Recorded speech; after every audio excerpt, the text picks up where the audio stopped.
जय हिंद। नमस्कार प्यारे फौजी भाइयों, एक बार फिर से आप सभी का केबीएम एकेडमी के इस डिजिटल प्लेटफॉर्म पर मैं रिचपाल हार्दिक स्वागत एवं अभिनंदन करता हूं। आज के इस सेशन में हम बात करेंगे जो 27 फरवरी यानी आज सेकंड शिफ्ट में जो आपका एसएससी जीडी का पेपर हुआ है उसके एग्जाम को के एनालिसिस को लेकर मैं आपके सामने हाजिर हुआ हूँ कि किस सब्जेक्ट से कौन से क्वेश्चन पूछे गए हैं और पेपर का लेवल क्या रहा है। मैं कोशिश करूंगा कि जितने भी क्वेश्चन मुझे मिले ऑथेंटिक आंसर के साथ बताऊं।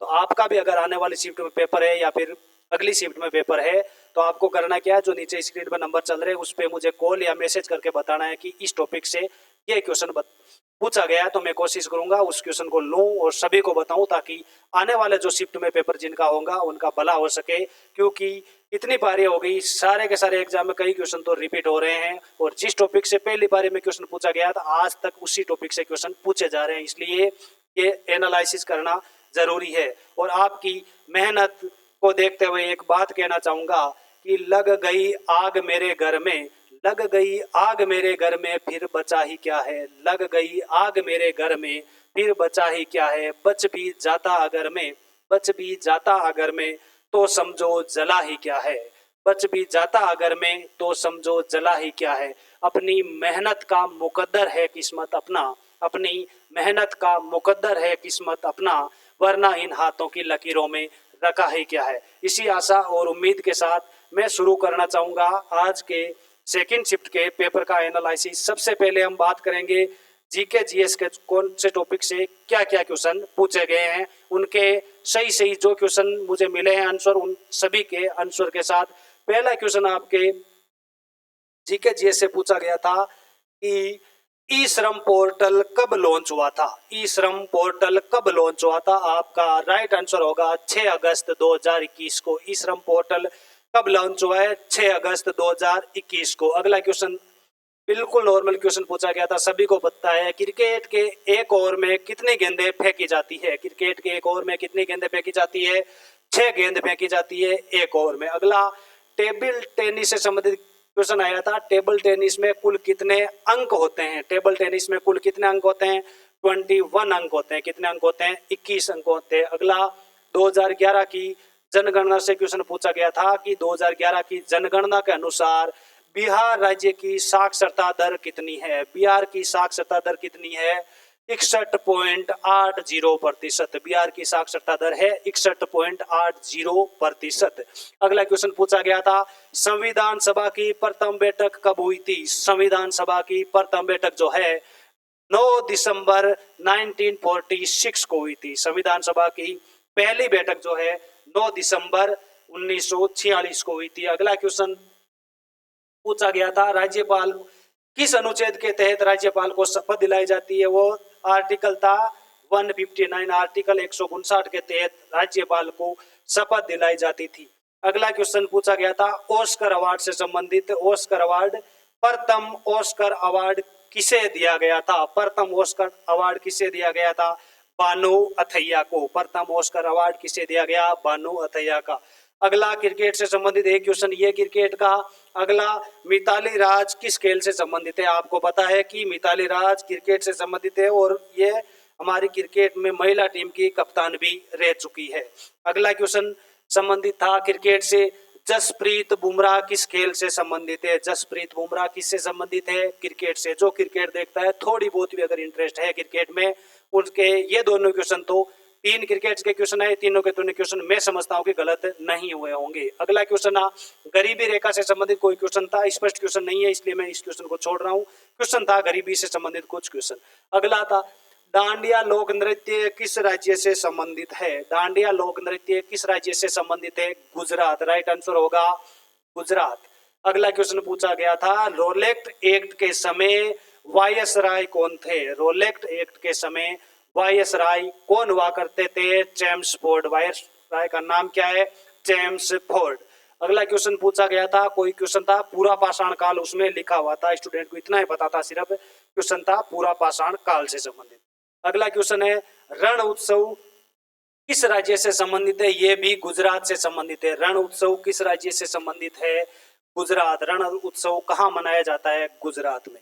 अगला हरित क्रांति किस पंचवर्षीय योजना से संबंधित है? हरित क्रांति किस पंचवर्षीय योजना से संबंधित है?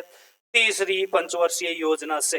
अगला क्वेश्चन, पंडित दीनदयाल जी के बारे में भी कोई क्वेश्चन पूछा गया था, ये क्वेश्चन भी स्पष्ट नहीं है।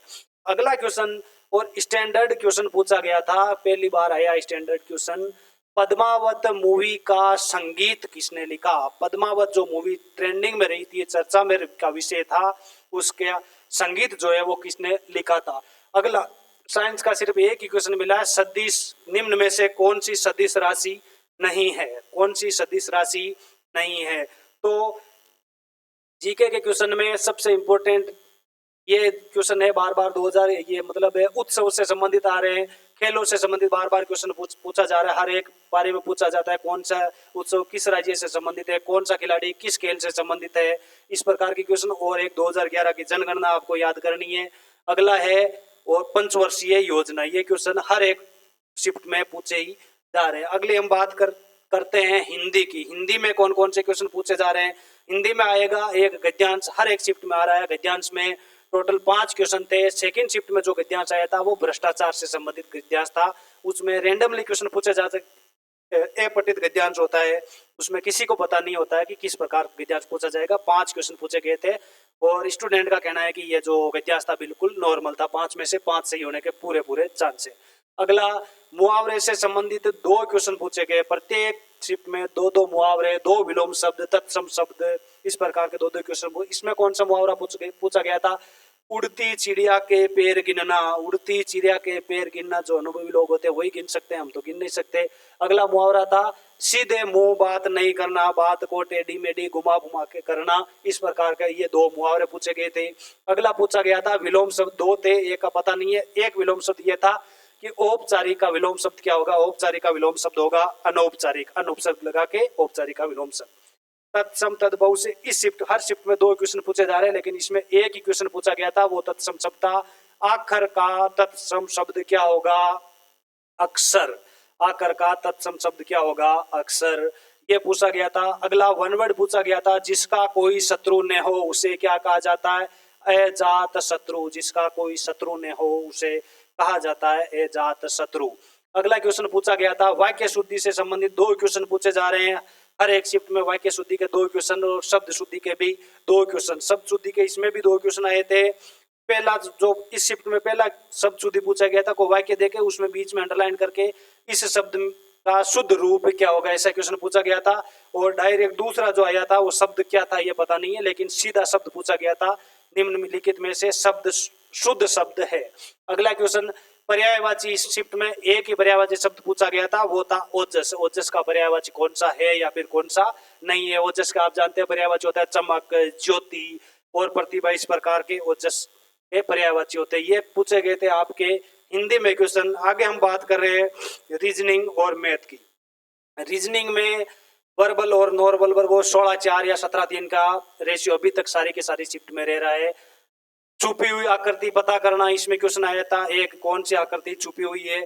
अगला आकृतियों की गणना, काउंटिंग ऑफ फिगर, इसी में भी त्रिभुज से संबंधित पूछा गया था। लगभग शिफ्ट में काउंटिंग फिगर से त्रिभुज से ही पूछा जा रहा है। अगला आकृति पूरी करना, ये इससे एक क्वेश्चन आया था। इस प्रकार से ये नॉन वर्बल के क्वेश्चन थे। और वर्बल रीजनिंग जो है उसमें कोडिंग डिकोडिंग से 3 क्वेश्चन पूछे गए थे इस शिफ्ट में, किसी में 3, किसी में 4, किसी में 2, कोडिंग डिकोडिंग से। और ये अल्फाबेट से संबंधित है, तीनों के तीनों क्वेश्चन अल्फाबेट से संबंधित थे और नॉर्मल क्वेश्चन थे। अगला एनालॉजी से टोटल 2 क्वेश्चन पूछे गए थे, बिल्कुल नॉर्मल क्वेश्चन थे। अगला क्वेश्चन सीरीज से भी 2 क्वेश्चन पूछे गए हैं। और ब्लड रिलेशन में एक क्वेश्चन पूछा गया था। क्वेश्चन किस प्रकार का था? ए जैसे A@B का मतलब है ए बी का भाई है, ए बी हैज सी का मतलब है बी सी की बहन नहीं है, इस प्रकार का क्वेश्चन ब्लड रिलेशन में पूछा गया था। और अगला डाइस से 2 क्वेश्चन आए थे, इसमें पासा से 2 क्वेश्चन आए थे, दोनों में विपरीत प्रश्न पूछी थी।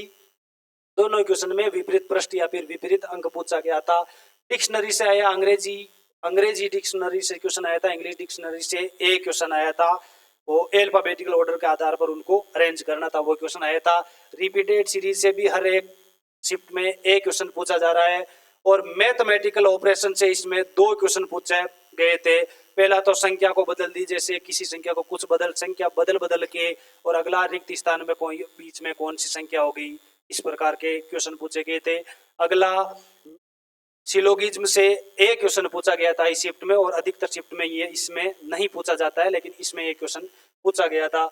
और सीटिंग अरेंजमेंट से संबंधित 2 क्वेश्चन आए थे, दोनों को दोनों ही सर्किल से संबंधित है। किसी सर्किल में बैठे सर्किल के केंद्र की ओर मुड़ करके या फिर विपरीत की ओर मुड़ करके, इस प्रकार के ये सीटिंग अरेंजमेंट से क्वेश्चन पूछे गए थे। अगला बात करते हैं हम मैथ से। मैथ का और रीजनिंग में जो है नॉर्मल, किसी ने नॉर्मल से नॉर्मल तैयारी की है तो कम से कम 20 में से मेरे अनुमान से 16 तो कन्फर्म ही है। और अगला जो है देखो बात करते हैं हिंदी में भी आप कम से कम 15 क्वेश्चन तो करके आओगे। और अगला जीके, अधिकतर शिफ्ट के अनुसार जीके में 15 से कम किसी के भी नहीं हो रहे अभी तक देखे तो अगली बात करते हैं हम मैथ में कौन कौन से क्वेश्चन पूछे गए थे, किस प्रकार के क्वेश्चन पूछे गए। मैथ में पहला क्वेश्चन रेशियो प्रोपोर्शन, अनुपात समानुपात से जो क्वेश्चन पूछा गया था उसके बारे में देखते हैं। तो अनुपात समानुपात से टोटल 2 क्वेश्चन पूछे गए थे। जैसे इस प्रकार के क्वेश्चन थे, ए अनुपात बी अनुपात सी का रेशियो, ये मेरे मन से लिख रहा हूँ, जैसे 1 अनुपात 2 अनुपात 3 है, इन तीनों का योग अगर 600 है तो सी और ए का अंतर सी ए से कितना अधिक है या फिर ए सी से कितना कम है, इस प्रकार का पूछे गए थे दोनों के दोनों क्वेश्चन अनुपात में। अगला जैसे यह था लाभ आने का क्वेश्चन, किसी वस्तु को अगर 4300 रुपये में, किसी वस्तु को 4300 रुपये में बेचने पर किसी व्यक्ति को 20% की हानि होती है तो उस वस्तु पर 20% का लाभ कमाने के लिए उसे कितने रुपए में बेचना चाहिए, इस प्रकार का क्वेश्चन पूछा गया था।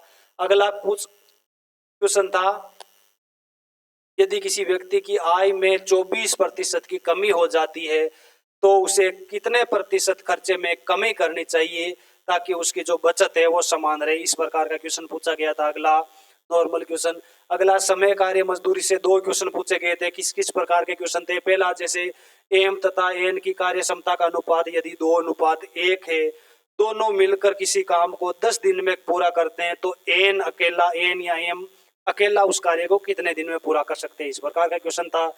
अगला क्वेश्चन था इसी प्रकार, मान लो ए तथा बी की कार्य क्षमता का अनुपात 1:2 है, बी ए से 8 दिन पहले किसी कार्य को कर सकता है तो ए उस कार्य को कितने दिन में करेगा, इस प्रकार के क्वेश्चन समय कार्य से पूछे जा रहे हैं। अगला एवरेज से 2 क्वेश्चन पूछे गए थे। जैसे पहला क्वेश्चन ये इस प्रकार का था, 36 छात्रों का औसत वजन यदि 40 है, उनमें से अगर एक छात्र कम करने पर उनका औसत यदि 27 हो जाता है, इस प्रकार का क्वेश्चन। नए छात्र का जो कम किया हुआ छात्र का वजन कितना था, जो भी है उस प्रकार के क्वेश्चन पूछा गया था। अगला क्वेश्चन था 5 संख्याओं का औसत 75 है, पहली संख्या पांचवी संख्या की 5 गुणी है तो पांचवी संख्या पहली संख्या दूसरी संख्या क्या होगी, कितनी होगी, इस प्रकार का क्वेश्चन पूछा गया था। अगला जो है साधारण ब्याज से पूछा गया था क्वेश्चन, कोई राशि 7 वर्ष 3 माह में अपनी 3 गुना हो जाती है तो उस राशि को अपना 6 गुना होने में कितना समय लगेगा, इस प्रकार का क्वेश्चन पूछा गया था साधारण ब्याज से। और कंपाउंड इंटरेस्ट चक्रवर्ती ब्याज से पूछा गया था कि 3000 रुपए की धनराशि 2 वर्ष में 27 रुपए हो जाती है तो दर ज्ञात करें। 3000 रुपए की धनराशि 2 वर्ष में 27,000 रुपए हो जाती है तो चक्रवर्ती ब्याज की दर ज्ञात करें। अगला क्वेश्चन पूछा गया था समबाहु त्रिभुज के क्षेत्रफल से संबंधित पूछा गया था। समबाहु त्रिभुज का क्षेत्रफल सूत्र रख ऐसा क्वेश्चन बता रहे थे कि डायरेक्ट अगर जिसको सूत्र याद है समबाहु त्रिभुज का वो डायरेक्ट इसको कर सकता था। अगला 11 से विभाजकता का नियम वाला क्वेश्चन, बहुत निम्नलिखित में से कौन सी संख्या 11 से विभाजित हो गई या फिर कौन सी संख्या 11 से विभाजित नहीं है, इस प्रकार क्वेश्चन पूछा गया था। अगला क्वेश्चन है सरलीकरण से 3 क्वेश्चन पूछे जा रहे हैं और एलसीएम एचसीएफ से एक क्वेश्चन पूछा गया था बिल्कुल नॉर्मल। और मैं बताऊं तो मैथ में भी 15 या फिर 18 से क्वेश्चन कम होने का कोई चांस नहीं है जिसने नॉर्मल तैयारी की है। चलो ये क्वेश्चन था आज की 27 फरवरी के जो सेकंड शिफ्ट में जो क्वेश्चन मुझे मिले। इतने क्वेश्चन आपका भी अगर अगली शिफ्ट में कल जब भी पेपर होते हैं तुरंत आपको क्या काम करना है कि फोन उठाना है, सेंटर से बाहर आते हैं, नीचे स्क्रीन पे जो नंबर चल रहे हैं 9875181082 इन पे कॉल करके मुझे बताना है कि ये क्वेश्चन आएंगे, मैं क्वेश्चन नोट करके उनके आंसर बताने की भरपूर प्रयास करूंगा। चलो आज के लिए बस इतना ही, मिलते हैं अगली शिफ्ट के आंसर के साथ। तब तक के लिए जय हिंद, जय भारत, वंदे मातरम।